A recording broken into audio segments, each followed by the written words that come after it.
They were shocking. They were horribly gruesome. They were bloody. People were being chopped up and battered with axes. And I'm 9 or 10. I'd never seen anything like this. It was amazing. Horror comics were, you know, to my little 7, 8-year-old self, they were my pornography. And this was the stuff that I knew I shouldn't be looking at, but, you know, I couldn't give it up. They were sensational. They reached deeper and deeper into the springboard barrel. The stories got bloodier and bloodier. Did it go overboard? Yeah, I think so in a couple of spots. I didn't write it, but I drew it. And I felt very bad about that. Mothers and fathers say, I don't want my kid to read that. They were controversial. Well, do you think that this cover is in bad taste? And Bill said, no, I don't think so. How would it be in bad taste? And he said, well, if you showed the gore dripping from it. And they nailed him with that. And ultimately, they were outlawed. I think they were all completely shocked when the Senate subcommittee came forward and said, you people are the cause of juvenile delinquency. The horror comics were a very convenient target, and the powers that be took advantage of that.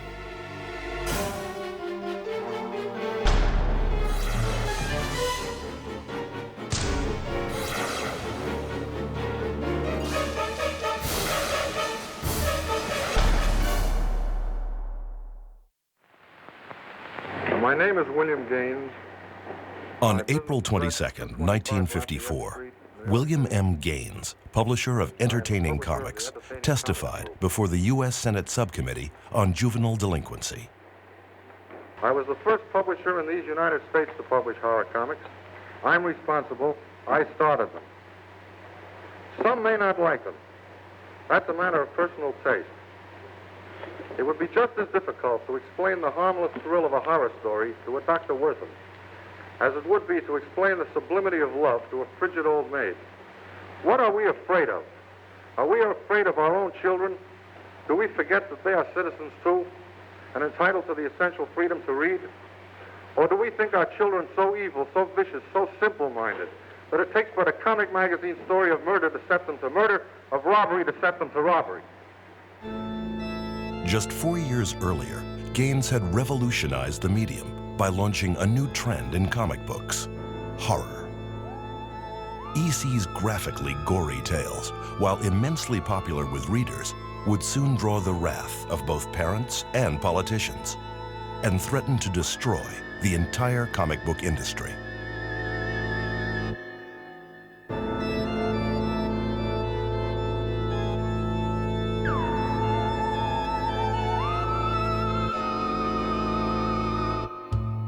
It could be said that Bill Gaines had comics in his blood. His father, Max, was a pioneer in the medium, creating the first comic book, Famous Funnies, in 1934. 4 years later, Gaines joined ranks with Superman publisher Harry Donenfeld and launched a new line, All American Comics. Featuring such superheroes as the Green Lantern and Wonder Woman, the AA line was extremely popular, with sales soaring to over 8 million copies per month. Comic books made Max Gaines a fortune. In early 1945, he sold his share of All American for $500,000. He created a new company, Educational Comics, or EC, which published such sedate titles as Picture Stories from the Bible. Not surprisingly, EC's sales languished near the bottom of the industry. Educational comics were pretty much like educational everything. Nobody wanted to buy them. That's why slowly but surely educational comics morphed into entertaining comics. Max Gaines changed his company's name and direction, but not its fortunes. Sales continued to lag as children ignored EC in droves. Bill Gaines also wanted nothing to do with his father's comic books. In fact, Bill wanted no part of the family business. Max Gaines had an explosive temper, and Bill often found himself the target of his father's wrath. From all accounts, the relationship between Bill Gaines and his father was a very hard one and a little bit abusive on the edge. Max Gaines had built his comic book company out of nothing, and was very impatient with artists and writers, and apparently with his son as well. He considered Bill the world's biggest klutz. And Bill often tried to live down to that. Max constantly said to Bill, "You'll never amount to anything." Bill did his best to stay out of his father's way. After a stint in the Army Air Corps, he enrolled at New York University to pursue his teaching credential. Then in 1947, tragedy struck. Max was killed in a boating accident near the family's summer home on Lake Placid. Prodded by his mother, Bill reluctantly took over the reins at EC. Bill was not enthusiastic about the idea. His father had been failing. The business owed already about $100,000. Things weren't looking good when he came in. And Bill said, "How do you expect me to do this? My father didn't do it, and he was a pretty smart financial guy." Gaines slowly learned the ropes and moved the comics more in line with his personal tastes. A turning point came in March 1948 when a 23-year-old artist named Al Feldstein knocked on the door at EC. I went down to see Bill Gaines, and I showed him the stuff I'd been doing, and he was very intrigued with them. My girls, they call them headlight comics because I did kind of nubile girls with tight sweaters, you know, a la Lana Turner movies. And so he gave me a contract to do a teenage book called Going Steady with Peggy. But before even one issue was published, the bottom fell out of the teenage craze. Feldstein agreed to tear up the contract and began working on EC's other titles, imitations of then-popular romance, western, and crime comics. After a few years of doing this follow-the-leader thing, Feldstein and Gaines realized that this was not the way to go, and they realized that they had a common love of the old sort of lights-out, inner sanctum radio shows. Ionized Yeast presents Lights Out, Everybody. Lights Out brings you stories of the supernatural and the supernormal, dramatizing the fantasies and the mysteries of the unknown. One of the things that I was always fascinated with was the old radio horror shows from Arch Hobler, like The Witch's Tale and Lights Out and Inner Sanctum. And I said, why don't we do kind of gothic horror and comics, scare the pants off the kids? Eager to take the company in a new direction, Gaines agreed to test the waters of horror. Feldstein wrote two stories, The Crypt of Terror and The Vault of Horror, which ran in EC's crime comics. Sales improved overnight. Gaines immediately canceled EC's current line and launched what he called a new trend in magazines.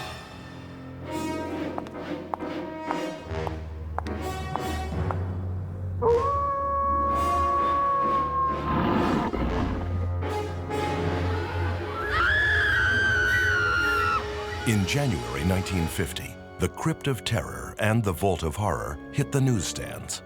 Two other titles, The Haunt of Fear and Crime Suspense Stories, soon followed. After 3 issues, Gaines changed the title of The Crypt of Terror to Tales from the Crypt. It would become EC's biggest seller.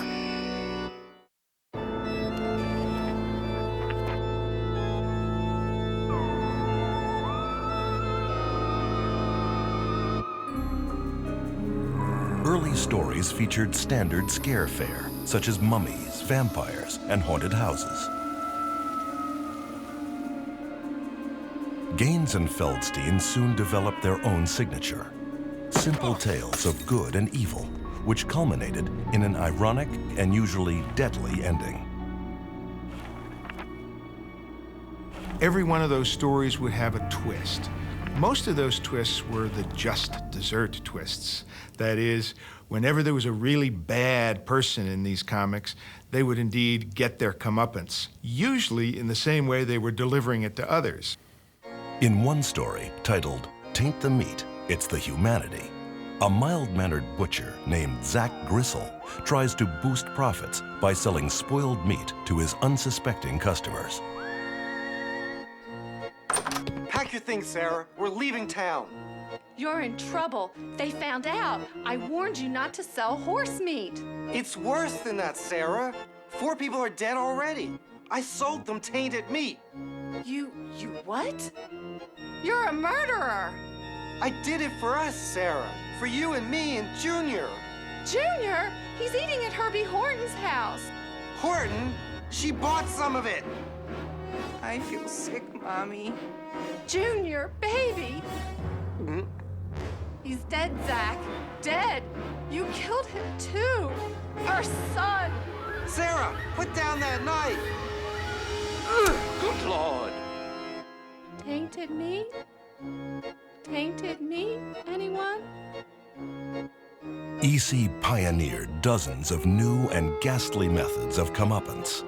Villains were eaten by ghouls, skewered on swords, buried alive, stuffed down garbage disposals, even southern fried.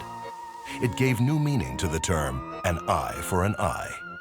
In EC Comics and in much of horror, there's a code that allows the bad guy or the evil force or whatever it is to be, if not vanquished, at least put at bay at the end so we can walk out safely. Gaines and Feldstein mixed their horror with an element which would become an EC trademark, humor. Its source was quite often the story's narrator, a device they also borrowed from an old radio show. I had remembered the old witch in The Witch's Tale, and I remember her cackling and laughing and saying, I'm 103 years old today, Satan, and I've got a scary story to tell all my listeners. And now, Satan, if everybody'll just douse out them lights and make it nice and dark, we'll get right down to business. Draw up to the fire and gaze into them bugs. Gaze into them deep. Feldstein created a trio of ghoulish hosts who welcomed readers into the world of the macabre, the Crypt Keeper, the Vault Keeper, and the Old Witch. Peanuts, popcorn. Yep, it's your feeder of foul flavors, the Old Witch cooking again. Got a circus recipe for you this time. The humor was a very vital element of these books because if you took these stories out of context, some of them were pretty grisly and some of them were not children's fare. But by having them full of these bad horror puns and having the host come in and wisecrack about them, they kind of took the edge off the horror. By using the horror hosts, EC kept a perspective on what they were doing, and they reminded their readers that this was fiction and it was entertainment. Certainly it was entertainment. The Ghoul Lunatics kept the comic horror books comic. This mix of humor and horror had a tremendous influence on children's author R.L. Stine. When I started writing these scary books for kids, I thought back to the EC comics and how much I loved them, and I tried to remember what it was about them that I loved so much. And I remembered that it was that amazing mix of horror and humor. There was always a funny twist. People were always making horrible puns about it. It was funny. And it's sort of what I try to do at a much gentler level in my books. You know, the whole thing was a big joke to Bill. He wanted to publish and have fun and see if he could do stories the way he liked to do it and hope that he made money. Gaines succeeded beyond his wildest dreams. Although his horror comics didn't match the total sales of Superman, they outsold almost every other comic on a percentage basis, propelling the company into the black. I think Dad was very surprised that they were as successful as they were. He knew that it was something that he liked and enjoyed, but he wasn't quite sure if anybody else would really enjoy it too. So I think he was surprised and very happy.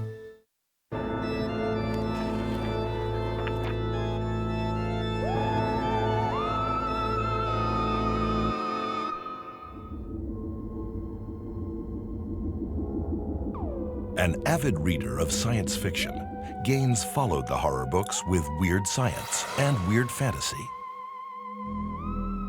Featuring futuristic tales of flying saucers and alien worlds, EC's science fiction books never attained the same level of popularity and success as the horror comics.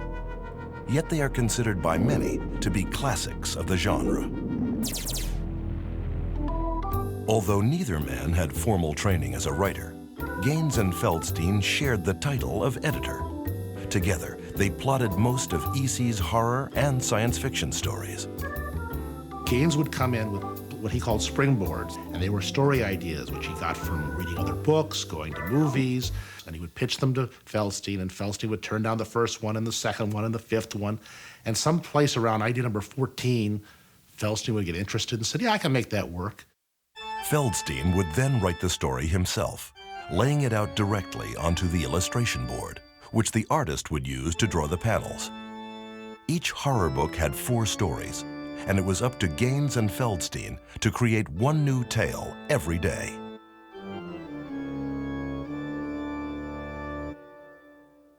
Scrounging for plots, Gaines read everything he could get his hands on, liberally borrowing from some of the best writers in the field. Bill would come in with these springboards. He wouldn't tell me what source they were because he didn't want me to steal the story. And he brought in a couple of springboards for science fiction stories, and I liked 2 of them. And I combined them into something called Home to Stay. But Gaines's springboards turned out to be 2 existing stories by Ray Bradbury, then a best-selling author. Bradbury noticed the unauthorized adaptation and wrote to Gaines. We got a letter from Ray Bradbury. Hey, you guys, you neglected to pay me my royalties for the 2 stories you swiped. And Bill said, oh, you know, we didn't know how to get in touch with you. And he said, but we'd love to pay you for it. And how about letting us adopt your stories into comics? With Bradbury's blessing, Feldstein would go on to adapt 26 of the author's short stories. Each one became an instant comic book classic. Because he is our premier short story writer, his stories were made to order for EC. Every time you think of one of these stories, you tend to rank it as a masterpiece. Doing the Bradbury adaptations inspired me to be a better writer. And I think that's what EC is really noted for, was that we kind of elevated the level of storytelling to a greater height than had been attained prior in comic books.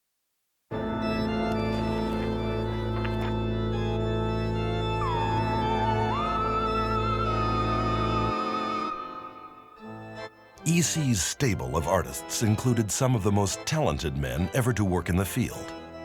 Gaines gave them top billing, allowing them to sign their pages, and even publishing their biographies inside the front cover. More importantly, he gave them creative freedom. Early on, I said to Bill, you know, most comic books have a kind of a sameness to them. I said, what we've got to do is encourage our artists to write in their own handwriting, not to imitate, but to each have their own style. The styles ran the gamut from squeaky clean to gothically grotesque. Into the latter category fell Graham Ingalls. A painter by training, Ingalls developed a special knack for horror, which earned him the nickname Ghastly. Graham Ingalls was the greatest guy at drawing walking dead, pieces of flesh falling from bodies. He had this way of getting a texture on the people he was drawing that no one else ever got with this rotten comic book reproduction. Somehow you just felt things oozing out of pores when he drew things. Graham Ingalls had this way of drawing people, and he made them look like melting wax.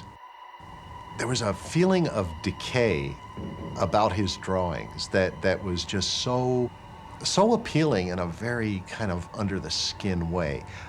I remember looking at his drawings when I was a kid and imagining I could smell it.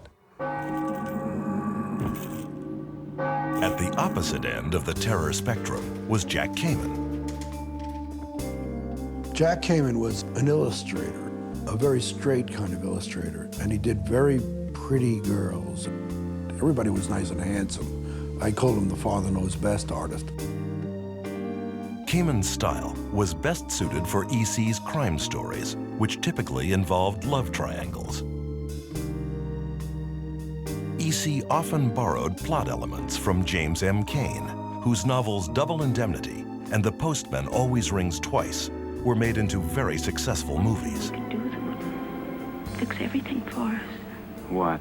Pray for something that happened to Nick? Something like that. Both Postman and Double Indemnity featured a gorgeous wife who plotted with her boyfriend to kill her husband. Cayman stories usually included both of these elements. I'm going to kill her, Jean, just like you want. I've made up my mind. It's the only way, darling. The only way. I knew you'd finally see it. Of course, in EC's world, as in Kane's, the wife and boyfriend would usually get it themselves in the end. Somewhere in between the styles of Ingalls and Kamen fell EC's other main artists, Johnny Craig and Jack Davis. Craig, the senior member of the staff, was one of the few artists who also wrote his stories. He became the man behind the Vault Keeper, illustrating all of the covers for the Vault of Horror.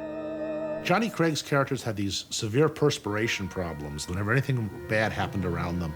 And you could kind of feel that through the page. You almost felt the page would get damp from all that sweat dripping on it. Unlike Feldstein and Gaines, who often poured on the gore, Craig focused on the terrors of the mind, the psychological aspects of horror.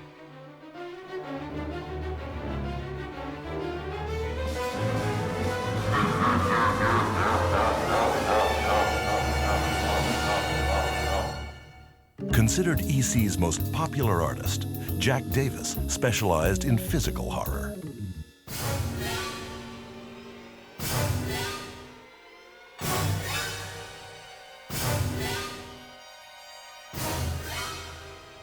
But Davis, who would later become a highly successful humorist and commercial artist, also had an inherent comic style. He imparted a light touch on even the most horrifying scene. I love to draw cartoons, and I'm not an illustrator. I think sometimes your illustrators draw just, you know, the stark thing right there. But if I see something, I'll put a cartoon movement on it, an action movement that I would put on a cartoon and exaggerate maybe the hands and the feet and the expression, you know, and really go at it. That guy just makes me laugh. Even when he's drawn a gross out, he just makes me laugh. There's just something about Jack Davis's stuff that really blows me away. Probably all of the artists who drew for EC did their best work of their careers during that short time that they were at EC. And that was no accident. That was because Bill found out what they liked to do, and they built the stories around that.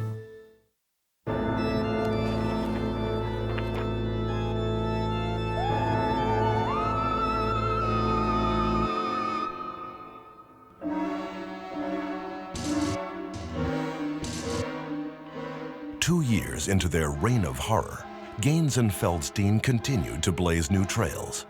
In 1952, they launched a new title, Shock Suspense Stories, which featured a series of stories they called preachies, moralistic tales which took on some of the most explosive issues of the day. What does it say, Dave? It says, "Don't move in, Jew. You'll be sorry. We don't want Jews in this neighborhood." Hate was the story of a group of neighborhood vigilantes who try to scare a Jewish family out of town. The situation spirals out of control, and the family is killed. The leader of the vigilantes, John, later makes a shocking discovery. I never intended to tell you, John. I never had to. Yes, you're adopted. Ma! Your parents, your real parents, were Jewish. Suddenly, the roles were reversed, and the hater becomes the hated. John gets to experience his bigotry firsthand.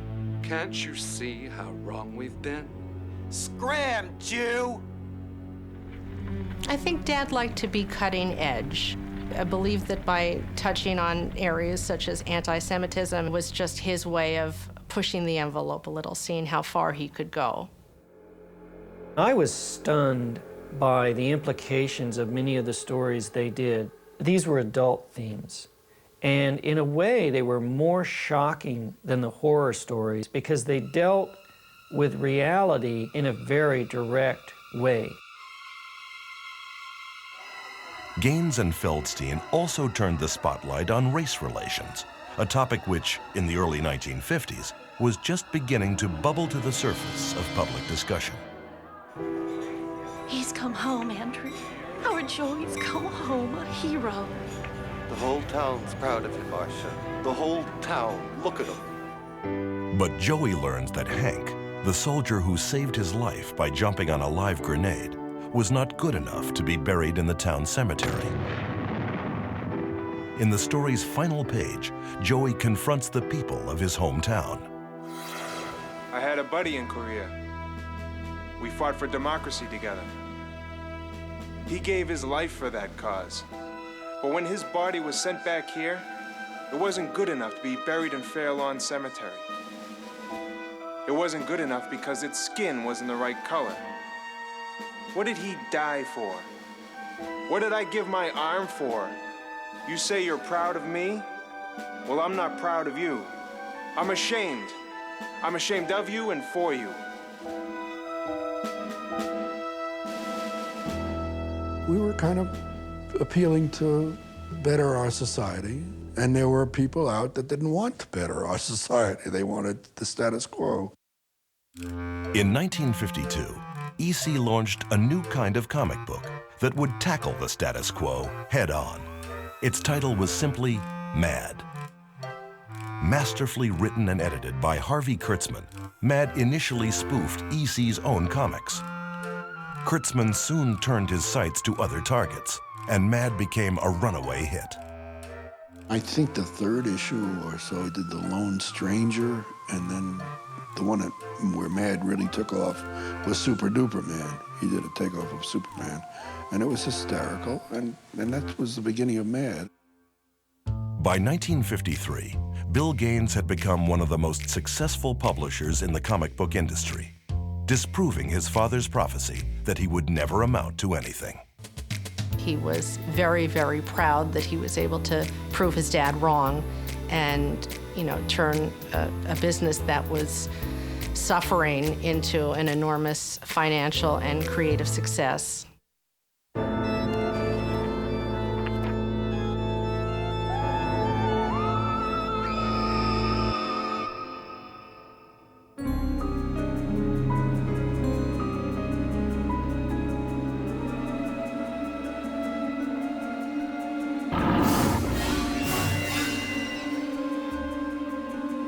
EC's success did not go unnoticed by the other publishers, who soon flooded the newsstands with imitations.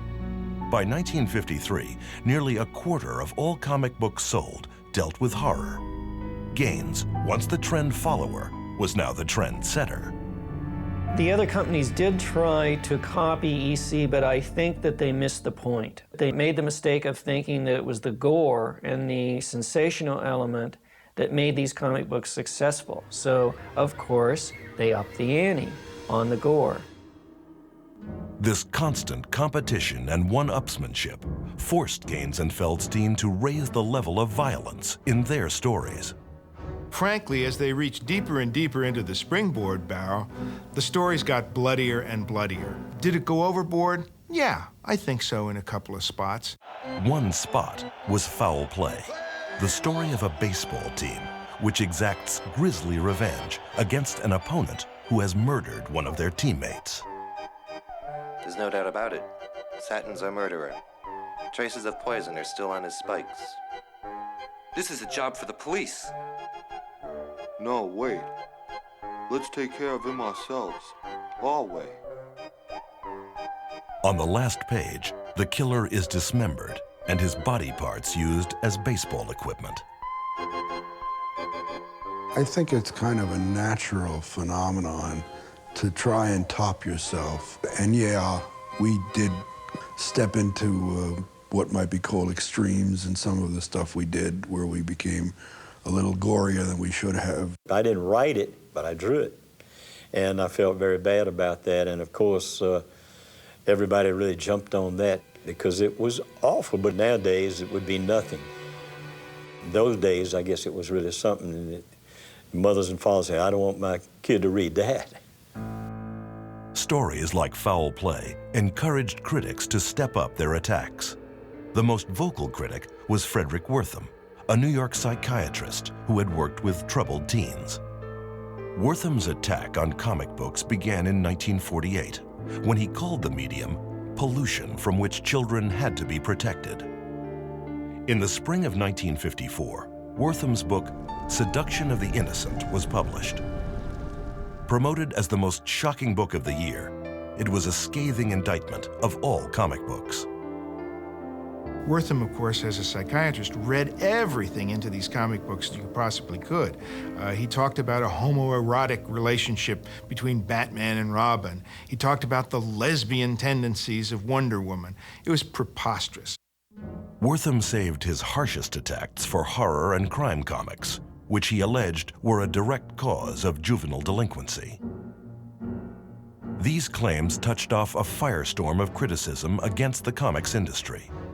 PTA and church groups organized boycotts. Others took even more drastic measures. There were comic book burnings that were, of course, reminiscent of the Nazi years. Nobody intended that precisely, but when you saw some of these ugly scenes of towns where they would get all the comic books together and just burn them up, it was quite frightening. The controversy quickly drew the attention of political leaders, and the U.S. Senate Subcommittee to investigate juvenile delinquency agreed to look into the matter. Led by Tennessee Senator Estes Kefauver, the panel held hearings in New York City on April 21, 1954. The star witness was none other than Dr. Frederick Wortham. It is my opinion, without any reasonable doubt and without any reservation, that comic books are an important contributing factor in many cases of juvenile delinquency. Wortham worked from an improper premise. That is, he decided that the troubled children that he was analyzing read comic books. Therefore, that was a source of their trouble. And of course, there were plenty of children reading comic books who were leading perfectly normal lives, and in fact, most of them were very happy. As adults, we get to a certain age, and all of a sudden we stop being inside, we stop wanting to take chances. We start being more afraid of the world, and we start protecting our children. We don't realize what it was like to be a kid. And so here comes Seduction of the Innocent. Claims that these comic books are going to turn us kids into juvenile delinquents. Well, poor guy, I have news for him. They turned me into a movie director. I didn't become a juvenile delinquent. This guy is dead wrong. Dead wrong. My name is William. Although many of the attacks were directed at other publishers, Bill Gaines asked for and was granted permission to testify before the committee. I was the first publisher in these United States to publish horror comics. I'm responsible. I started them. Some may not like them. That's a matter of personal taste. It would be just as difficult to explain the harmless thrill of a horror story to a Dr. Wortham as it would be to explain the sublimity of love to a frigid old maid. My father was proud of the comics he published, and I'm proud of the comics I published. Gaines defended his books on the grounds of free speech. He told the committee that he felt constrained only by the limits of good taste. What happened was, of course, Bill was not astute enough or experienced enough to be able to parry some of the "when did you stop beating your wife" questions that came flying at him after his testimony. One of those questions concerned a recent issue of EC's crime suspense stories. Do you think that this cover is in bad taste? And Bill said, no, I don't think so. How would it be in bad taste? And he said, well, if you showed the gore dripping from it. And they nailed him with that. The exchange made front-page news and turned public opinion decisively against Gaines. Bill's mistake was, by volunteering to testify, he focused all the negativity on himself and EC Comics. So now the villain, the evil comic book publisher, now had a face and a name, and that name was William M. Gaines. The Senate hearings quickly turned up the heat on EC. wholesalers began refusing to handle Gaines's comics. Bundles were returned to the office, unopened. Attempting to rally the other comic book publishers, Gaines proposed an association to fight the growing witch hunt. So he called a meeting to say, let's fight this censorship as a group. And the other publishers had a wonderful idea about how to fight the censorship. Let's get rid of the violence, let's get rid of the horror, let's wipe out all of the stuff that EC does, and then we'll all be very happy. Gaines stormed out of the meeting, leaving the other publishers to form the Comics Magazine Association of America. The group immediately outlawed the use of the words crime, horror, terror, and weird, all of which had figured prominently in EC's biggest sellers. The publishers also established a code of ethics, which forbade all scenes of horror, excessive bloodshed, and gory or gruesome crimes. All comics which complied with the code would receive the association's seal of approval. Judge Charles Murphy, a New York City magistrate, was appointed the first code administrator, the comics czar. Ostracized by the other publishers, and with no wholesalers willing to handle his comics, Gaines was forced to surrender. On September 14, 1954, he announced that he was discontinuing his line of horror and crime comics.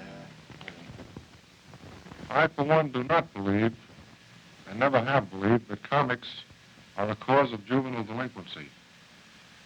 I've taken this action based on a premise which has never been proven. However, I feel that the public must be served. If this is the way the public wants it, this is the way it'll have to be as far as I'm concerned. I was too young to pay attention to the Kefauver hearings. All I knew is that one day I couldn't find my EC comics anymore. And I was left with, Superman and Batman and, just, whatever was left. They were good, but it wasn't the same.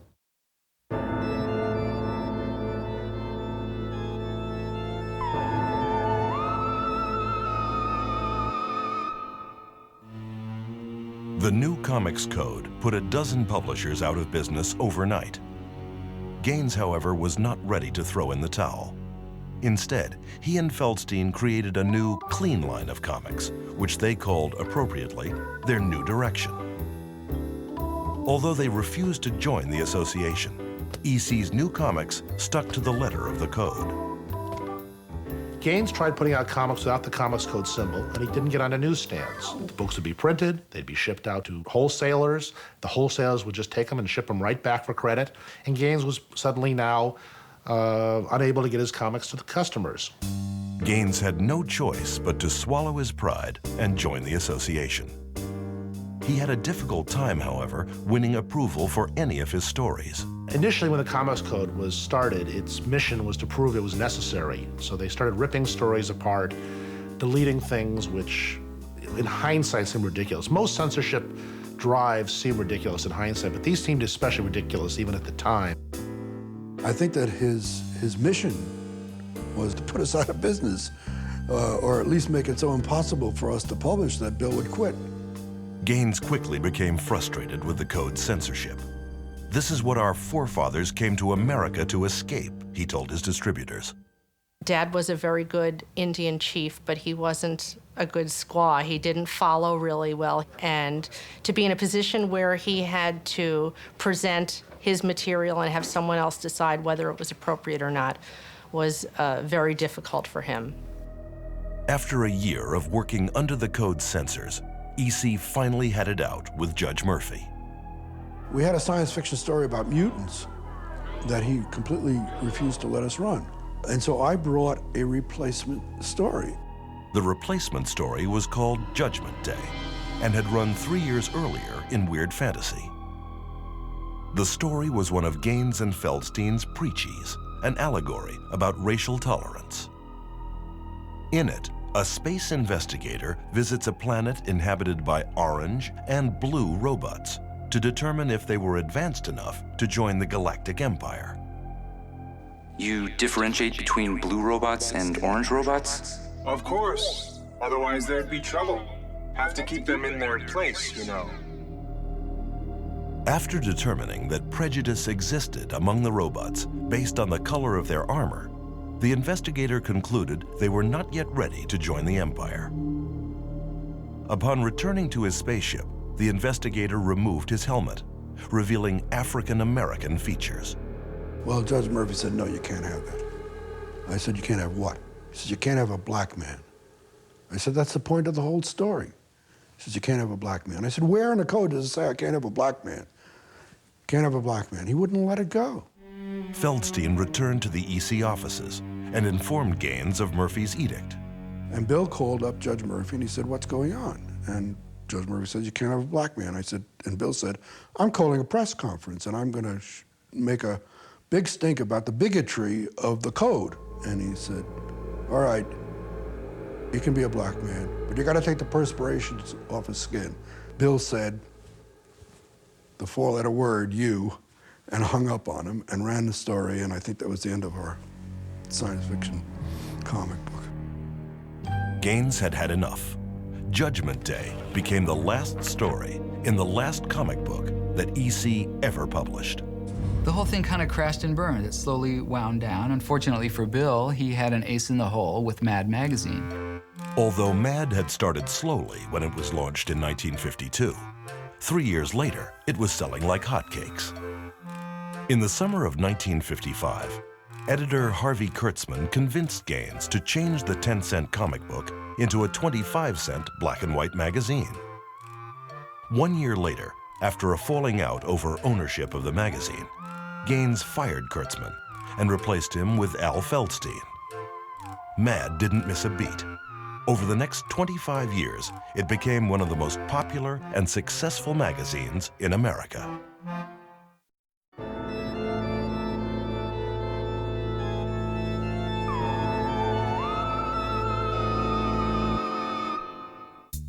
In the mid-1980s, the Cochrane reprints caught the attention of several Hollywood producers, including Joel Silver, who had produced such hits as Lethal Weapon and Die Hard. I remember as a kid, I would devour these comic books. I mean, they were scary, they were funny. They were just so special. There was nothing else like them. So we pursued Bill Gaines, and we said we'd like to get the rights to Tales from the Crypt. Silver, together with partners David Giler and Walter Hill, optioned the rights with the idea of producing an anthology film. Directors Richard Donner and Robert Zemeckis eventually became partners in the project. In the late 1980s, the group abandoned the idea of a feature film and decided to turn Tales from the Crypt into a television series. The pilot episode, directed by Robert Zemeckis, was based on a story in which a homicidal maniac dressed as Santa Claus terrorizes a woman who has just killed her husband. During production, Silver and Zemeckis sought advice from Bill Gaines. When we showed the rough cut to Bill, he said at the end of the show, she should be screaming her head off. Oh, Carrie, thank goodness. See, Mommy? I told you Santa would come, and he didn't even have to come down the chimney. I let him in.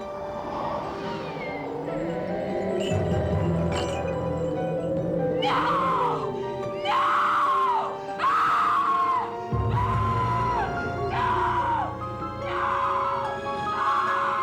Naughty or nice?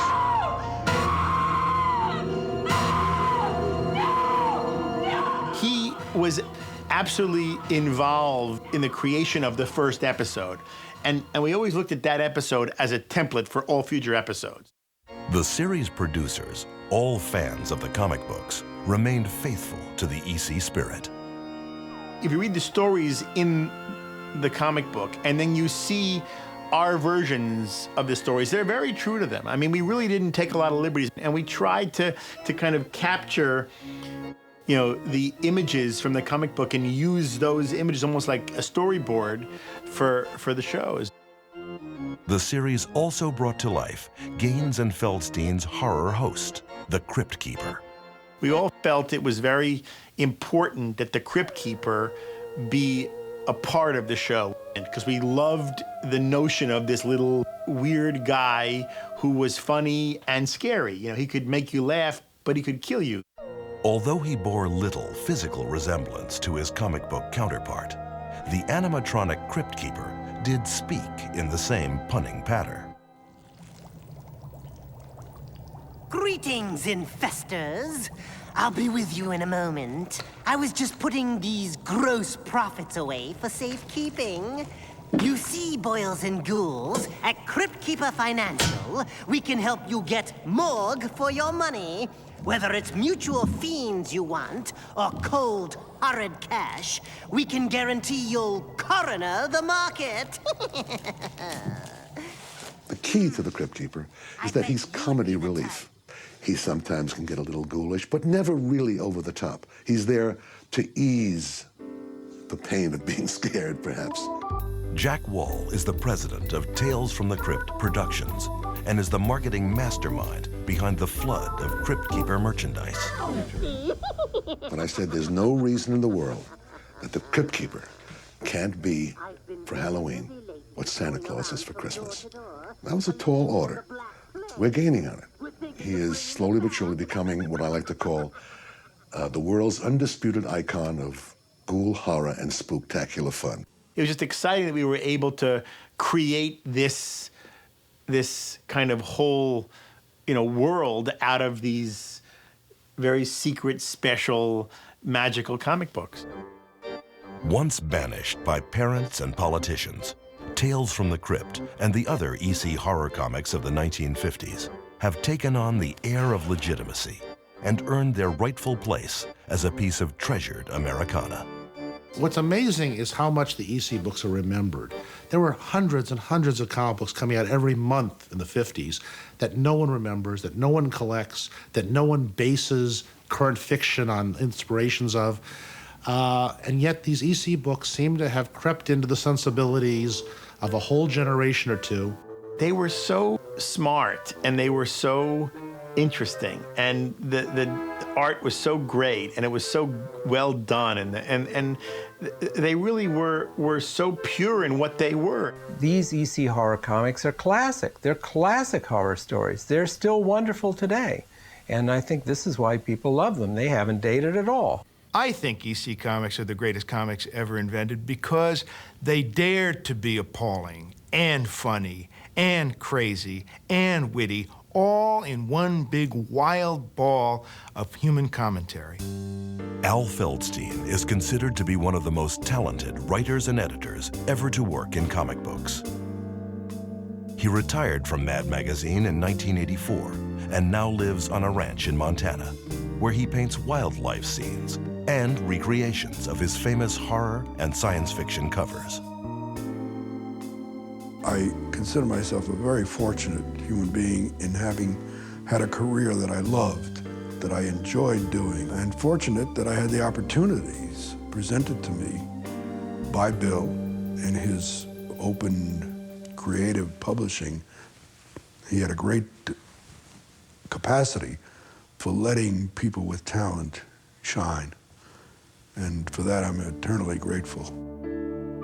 William M. Gaines died in 1992. To the general public, he is perhaps best remembered as the colorful and iconoclastic publisher of Mad. But to fans around the world, he is considered the heart and soul of the company that forever changed the face of comic books. Bill Gaines just didn't give a damn. He liked his comics the way they did them, and if you wanted to go along for the ride, great. And if you didn't, screw it. He was absolutely thrilled with the support from EC fans. He came into the business not knowing anything about the comic book industry, and he just did what he liked. And he was amazed to find that everyone else liked it too. Like her father before her, Wendy Gaines Bucci has taken over the family business and has become the guardian of the EC legacy. When I was younger, EC didn't really mean a whole lot to me. I just knew it was something that my dad had done at one time. And as I grew older and started to become familiar with the material and read the old comic books, I realized he was a genius and I never knew it. He was way ahead of his time and created something that he was very proud of and we were all very proud of as well.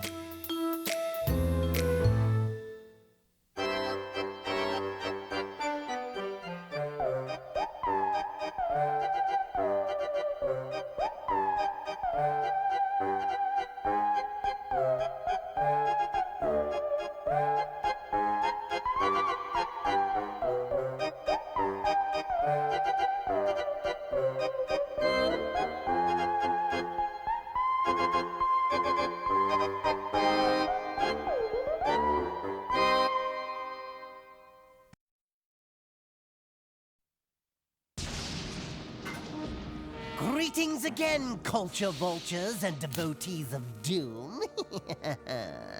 Today's lesson is all about how I created Tales from the Crypt, and it's called How I Created Tales from the Crypt.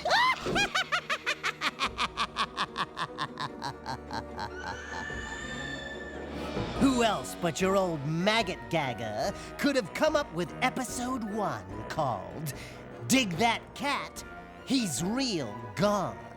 Who else could have scared the pants off of Joey Pants Pantoliano and gotten him to play the lead? Oh sure, Richard Donner directed, but I've forgotten more about directing than he'll ever know. Come to think of it, I've forgotten everything about directing. But deliriously, folks, Donner was great. He directed Superman, you know. Imagine Superman. But I digress. A little known fact is that when I first took Tales to the networks, I encountered rampant discrimination. Yes, it's true. They refused to buy a show from a dead guy. Can you imagine? They wanted live actors, live directors, even live producers. Outrageous! Why not do business with an oozing corpse? Most of their shows were rotten anyway. But I'll be eternally grateful to one of my future partners, Robert Zemeckis. He came to my defense. He said, don't turn him down just because he's a little different. After all, you know, you don't necessarily have to have a nose. Bob directed episode 3, by the way. It was called All Through the House, about a woman who murders her husband for the insurance money. I'm a sucker for a love story, aren't you? Did I mention I got 5 partners to do the series? Oh yes, 5. The more the merrier, I always say. The 5 live people were Richard Donner and Robert Zemeckis, of course, plus Walter Hill and David Giler. Then, last but by no means least, the man who gave the world 48 hours to get out, the utterly terrifying, even to me, Joel Silver. Ooh. I pitched them all my idea for Tales from the Crypt, or as I like to call it, Monsterpiece Theater, and they went for it, hook, line, and sinker. We made a deal with HBO, the 6 of us, and it was so exciting, I actually got scared for a moment. I thought my heart had started. Oh, that reminds me, episode 2, Walter Hill directed. It was called The Man Who Was Death, where this out-of-work executioner goes freelance and starts executing people for free. That's sort of what you might call an inhumanitarian. Which brings us to one of my favorites, episode 4, entitled Only Sin Deep, starring that sweet little innocent with the dynamite body, Leah Thompson. Leah played a lady of ill repute who sells her beauty so she can snag a handsome bachelor. But talk about snags! As her husband looks better and better, she starts looking yuckier and yuckier. But as with all series, there are some glitches and bugs. I didn't care much for the glitches, but the bugs were delicious. But really, take episode 5, please. Just kidding. Actually, episode 5 had everything.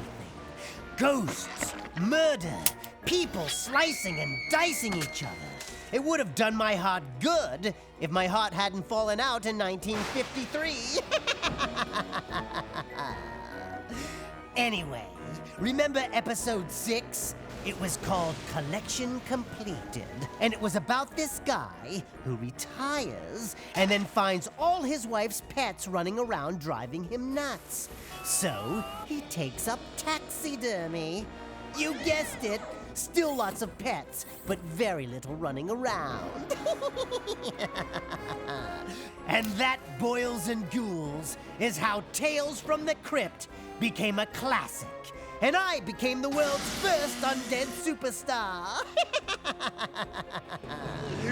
And as you watch the first 6 episodes again, I'd just like to say if you find them too disgusting, too repulsive, and totally gross, then I've done my job.